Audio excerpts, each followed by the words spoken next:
Not long after I came down from the trenches, I heard about the big push down at Cape Helles. That's where the British were based, the southwesternmost tip of the peninsula. Seeing as we were in a stalemate in ANZAC, progress needed to be made elsewhere. And so while I was up in the trenches playing Pass the Bomb with Johnny Turk, the British and the French were trying to take the village of Krithia at the base of a small mountain, Achibaba. Gaining the high ground is everything. But the battle didn't go very well, and the Allies had around 3,000 casualties. Hamilton decided that we needed to make one final push on Krithia before the Turks had a chance to get more reinforcements. And this time, the ANZACs would be taking part. So, on the 5th of May, we were put on boats and we were sent down to Helles. We saw the landscape change almost immediately. Instead of steep, rugged cliffs, there were now long, rolling hills and crops and fields and clumps of fir trees dotted here and there. Once we landed, can you imagine our surprise when we saw roads and cars and motorcycle messengers? I mean, at ANZAC we couldn't even use a bicycle. Anyway, we were given extra ammunition and trenching tools and off we marched. We marched all day on the 6th and the 7th, all the way across the Gully Beach and then up Saghair Gully.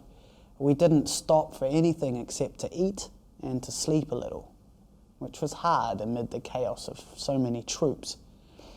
On the 8th, we finally reached the reserve trenches and we were told to go forward to the front line and to support the 29th Division. The ships and field artillery bombarded the enemy position and then we pushed forward. We had the Wellingtons on our left, the Canterburys on our right, and we Aucklanders were in the centre. Finally, we made it to the front line. From here, we could see there was a dry creek bed running on our right from Krithia to the coast, and in front of us was an area of open, flat land.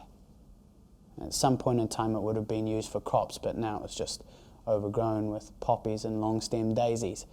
It had clumps of fir trees on either side, and it wasn't a welcoming scene.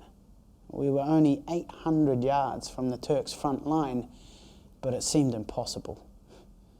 Some of the Munster and Essex lads saw we were getting ready to go over the bags, and one of them said, "You guys aren't going to charge across the daisy patch, are you?" And we said, "Of course we are." He said, "God help you." Over we went.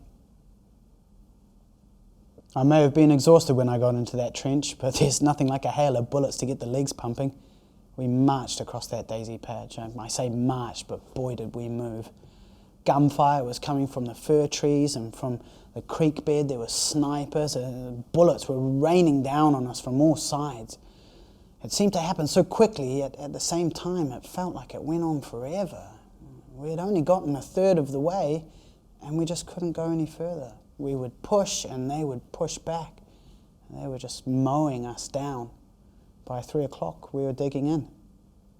At 5 o'clock there was another naval bombardment, and I'm not ashamed to say I was pretty shaken up by it.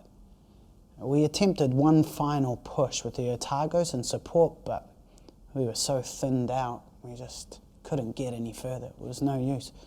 By night time the Aucklanders were done and we were withdrawn. There weren't many of us left. Apparently New Zealand suffered 800 casualties on that single day. The rest of the battle didn't fare much better. Another failure at a huge cost of life. Now, we've had 10 days rest down here at Cape Helles. We've got reinforcements and we're back to ANZAC Cove. I wonder what's waiting for us there.